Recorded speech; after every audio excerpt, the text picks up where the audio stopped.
Hello, hello. Welcome to the second episode of the SpaceX Bagholder Podcast. I'm your host, Smelly Fingernail, the world's #1 bag holder of SpaceX. My current position is 1,531 shares for a weighted average of $209.58.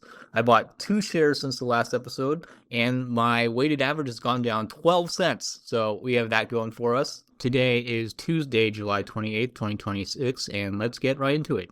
All right, and we're starting off today with Starship 14 updates. Elon has tweeted that he wants the Starship to be caught. So we should be expecting this, I want this, everyone should want this, right? Because, the Starship has landed now softly into the Indian Ocean quite a few times now. We should be pretty confident that this thing can land. The heat shield has been improving every single time. You see it lands originally, the whole thing was orange, right? It was like an orange peel, and slowly it's gotten better and better, and now there's barely any orange, so I'm assuming that's good. And most importantly, it's been cruising to a soft landing. Of course, the latest one didn't even explode when it tipped over, so it makes sense that it would be there would be a catch attempt going into the next one. And the other reason we should be expecting this is because going into Starship launch 13, we knew that if the booster landed gracefully, they would probably try a booster catch. If the in-vacuum, in-space engine relight worked, they would continue doing commercial payload deployments. And if the Starship itself landed softly, they would probably do a Starship catch. Now, 2 of those 3 happened. The booster, it was a little iffy on the booster still, so they're not going to catch the booster. But I'm expecting full commercial deployment on Starship 14, and then, of course, the Starship itself to actually land. Now, Elon hasn't confirmed whether or not there will be a full commercial load of Starlink V3s on Starship 14, but I am imagining that that's probably what's going to happen. And the reason why the Starship itself landing is so important, other than, of course, the actual commercial viability of the company, is that to the public, from a narrative perspective, there hasn't actually been much progress in the last few launches. The last few launches, 11, 12, 13, the ship goes up in the air and then it lands, right? Now, we know as SpaceX enthusiasts that in between 11 and 12, there's a huge upgrade to Starship itself. It went from V2 to V3. But do the public know that? No, to the public, it seemed like it was the exact same flight profile every single time. It might even look like there's been a bit of a regression because the Raptor V3 engines on the Super Heavy booster haven't been performing as well as the V2 engines. The previous V2 engines on those Super Heavies, they've managed to catch them. And this one, we haven't gotten that yet. Of course, it's going to improve over time, but to the public, it might even look like a regression. So this step in catching the Starship will be the first tangible marker of progress to them in quite some time, and might change around the narrative on the stock. In terms of timeline, I'm pretty optimistic for the end of August. So for the Super Heavy booster, they need to install the 33 engines, and then you need to conduct a static fire. I think the engine and fin installation should be done in early August, and then the static fire should be done in mid-August, and then we should be ready after that. For the Starship, they need to do the static fire, then they need to do the TPS and payload. So TPS is the heat shield. Usually when they do a static fire test on the Starship, they need to go back and replace a few tiles. And then, of course, they need to load the V3 satellites. Again, static fire, I'm also think for the ship mid-August, and then early to late August, finish the payload load. So that's around the week of August 20th or so, I'm imagining is the net date. My own personal benchmark is I think is going to launch around August 26th. In terms of the trajectory of the ship, I think it will follow the same trajectory as the previous ones, overfly mostly Mexico before landing in Starbase. Now, the SpaceX has a standing FAA notice to go like a American Western state route, but that doesn't make sense for them to use that trajectory for this flight. That's the one they have lodged with the FAA. That path only makes sense if they're launching from Cape Canaveral and landing at Starbase, and the Cape Canaveral pad, that's not where this is going to take off from. So they're not going to use that route. They're going to go over Mexico probably, and that's unfortunate because I'm in Vegas. I would be able to see the other route. This one I probably won't be able to see. There hasn't been an FAA flight path filing for this one yet. I did see on Twitter there was a post from Doge Designer that this FAA thing was filed. I don't see any you evidence that this is true, that guy is not a reliable or like a legitimate source. Like, don't trust what he says. But anyways, like the flight will be landing during daytime. So like, will we be able to see it? I don't know. We'll be relying on the northern Mexicans to send us some photos or some videos of this. Like, hopefully we have a Santa like tracker app for this thing as it lands. But yeah. The other thing I wanted to talk about was this article has been getting a lot of discussion on X. It was posted on Ars Technica by Eric Berger with a very provocative title. The title being, "Experts warn current Starship heat shield tech is a dead end for rapid reuse." So you go into the article, and I guess their main concern within this article is a bunch of people are taking a look at the latest landing and saying, hey, what's up with this white streak?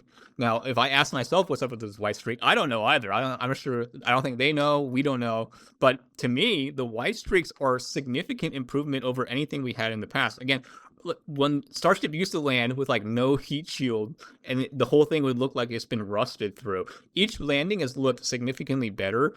And the white streaks, people are saying now it's the crunch wrap. It makes sense, it's the crunch wrap. But why would that prevent rapid reuse? So if you take a look at it, Starship, if it landed successfully, right? It re-entered successfully without burning up. And if you needed to replace the tiles, you can do that. The space shuttle used to have a heat shield system where it was very hard to replace, almost impossible to replace, because the tiles were glued on. For the Starship, it's mechanical and you can do it, but like if you were to go and you were to like replace every single tile, that would take over a month. So I mean, if you're bearish, you could say that's preventing rapid reuse, because rapid reuse should be you land and then you go again. You might replace like a handful of tiles and you go again. So if you needed to replace the whole thing, yeah, that would prolong the reuse time from, let's say, from instant to a month. But that should still be okay with me, and we don't even know if that's the case yet. We don't know how many of these tiles need to be replaced. I don't know if they're going to haul this ship back or not, but when we catch the next ship, then we will have full information on what happened to the tiles. The tiles look very good, and they look like they're improving every single time. And the important part is, so Starship, there's the stainless steel body, which actually isn't very much. So like if you're just saving the stainless steel body, you're actually not saving that much money. The heat shield itself actually costs, I think, around 3 to 5 times more than the stainless steel body. So if you had to throw away the heat shield, that's a significant amount of money. But actually, most of the savings, most of the cost of the Starship itself are the Raptor engines. So like the Raptor engines are definitely getting saved. So there's definitely already a lot of savings in landing what we have now. All they have to do is improve the heat shield so that we can do rapid reusability. Now I haven't seen any evidence that we haven't been able to do it. So I'm pretty confident in this going forward. The only thing that they brought up in the article was that there's these white streaks and we don't know what they are. So to have this sort of headline with that sort of evidence seems fairly weak to me. So I'm not worried about this pretty much at all. Once we get the landing with Flight 14, they'll have all the data and then we'll be able to analyze that. So this I'm going to ignore for now. 1, 2, 1, 2. The other thing that Elon has announced is next week on August 7th, they're going to come out with Grok 4.6. So if you remember, Grok 4.5 came out a few weeks ago, and it was very good price performance at the time, but now it's been way overshadowed. So they definitely need to come out with a new version. Grok 4.5, its performance on Open Router has not consistently cracked the top 20. And it makes sense because the latest Chinese model K3, again, it's very good on price and the performance is very good too. So whether or not there's a compelling reason to use Grok 4.5 as it stands right now, there probably isn't. So we'll see what happens with Grok 4.5. Grok 4.5, Elon has stated, is basically the same 1.5 trillion parameter model, but with additional fine-tuning. So we're not really expecting any sort of stepwise improvement in total model performance. We just want to see the rapid iteration that we're expecting from a company that Elon runs on this product. Because the time in between models previously for Grok was a bit high. Now we're going from Grok 4.5 to 4.6 in maybe a month. That's much better. And he's also announced that Grok 4.7 should be out 2 weeks after that, which we need to hold him to.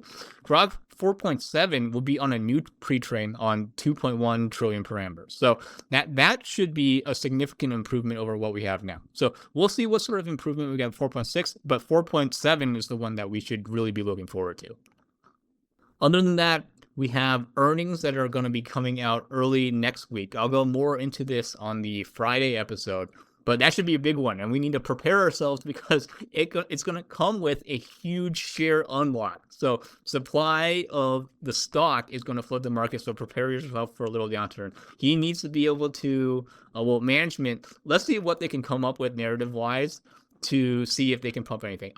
Like, the one thing I'm looking most forward to on the earnings call is to understand the impact of the compute sales to Anthropic and Google and see what sort of dent that makes in the losses of the XAI sector. Because again, if you take a look at the S1 heading into the IPO, like, there was Launch and then there was Starlink, and those were what we expect, but most of the losses came from the AI division. Because at the time, of course, you had to spend like zillions of dollars training Grok, zillions of dollars serving Grok, and how many people are paying for Grok? Like, it's not that many. So again, now we have the AI segment selling compute. Let's take a look to see what the cash burn looks like from there. 1, 2. Overall, my morale right now is extremely high. Mainly just because of how well Starship 13 went. Like, even like regardless of the booster, like the booster is a nice to have, but mainly the successful delivery of the Starlink V3s and the confirmation that we're going to attempt a catch on 14. Like, the progress is so important for the narrative. It like, I'm not sure we could have stomached another launch, land, test that's exactly the same as 12 and 13. Like, we definitely needed to show visible progress, and that's what we're going to get with 14. Alongside that, regular commercial deliveries to orbit and cadence they're all hitting right now. Again, because I'm estimating this thing will go up in August or early September, and that's what we want. I think what SpaceX set out to do before the year started was to try to get Starship on a monthly cadence, and we're almost at that monthly cadence right now, and it's only going to get better because we're going to have the Florida pad up and ready soon. So again, morale very high, and let's see what happens going into earnings. And a personal note on how I'm planning to fund future purchases of SpaceX shares, which I'm, again, planning to do in between each podcast, is I have a personal earnings play on Amazon, which is going to be, they're going to be reporting earnings sometime later this week. Personally, I'm pretty bullish. I bought the 225 calls and I sold the 235 calls for a spread option play expiring in September. This is because of the reaction I've seen to Google earnings. Now, Google reported their GCP segment was very good, but their stock got hammered on CapEx spend, and I'm not sure if their margins were there. Now, it has to, like, and Amazon got hit. And I think Amazon was wrongly hit, so this is an opportunity for us to buy Amazon going to earnings, because the main driver at this point in growth in the respective clouds is AI inference spending. And the margins that Amazon can acquire when they serve inference on Bedrock is much higher than what Google can get when they serve inference on the Vertex product. And again, their margins are hit because they sell TPU, and that's part of the revenue that they report. Amazon, they don't sell their Trainium, they serve inference on the Trainium, and their margins on this will be much higher. So I think when they do a final comparison in between the growth of AWS and the type of growth they get at GCP, like, besides, like, it should be much more profitable for Amazon. So again, that's just my own personal thesis. Hopefully this works out. If it works out, I'll be able to buy many more SpaceX shares and hopefully lower my weighted average, so I'm not the number one bag holder in the world. But until then, I'll still be the number one bag holder heading into Friday. All right, I'll see you guys then.